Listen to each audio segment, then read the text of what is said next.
creature. Mga nilalang lang tayo. Okay? Mga nilalang tayo. At ang basihan natin dito ay yung Genesis 1:26. Anong sinabi doon sa Genesis 1:26? Sino ba nakama?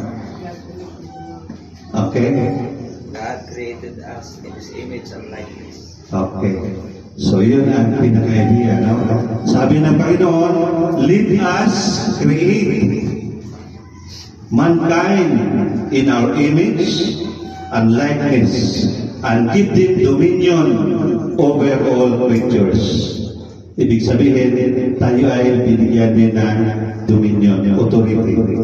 So, himayin natin itong mga salitang ito dahil ito ang nasa konstitusyon ng ating pananampalataya.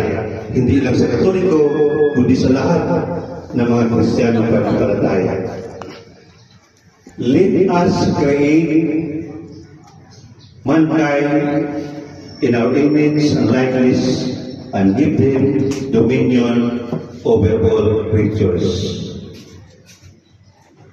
Kung may napansin kayo, ilan ba ang Diyos natin? Isa. Bakit siya nagsabi, let us? Ang ibig sabihin ng let us, marami sila. Ba? Kung meron kayong Bible, basahin niyo mamaya. Genesis 1:26.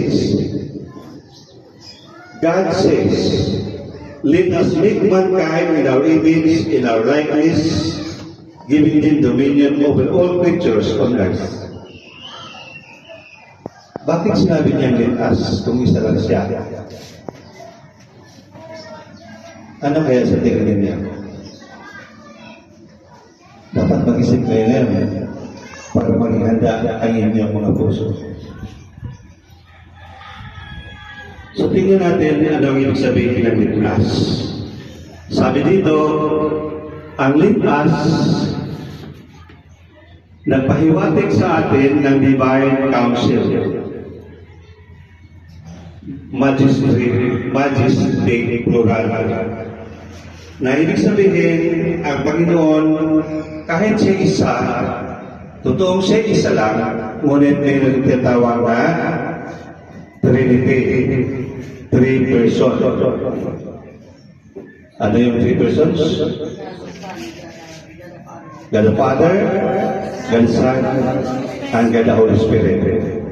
Di ba sinabi ni Jesus, siya ang Alpha at Omega? So, ibig sabihin sa beginning, nandiyan na siya kasama ng Ama. Okay? At ang Espiritu Santo. So, yan ang ibig sabihin ng let us. The Father, the Son, and the Holy Spirit. Ang ibang scholar ng Bible nagsasabi rin, pwede rin na siya ay speaking to heavenly beings like angels.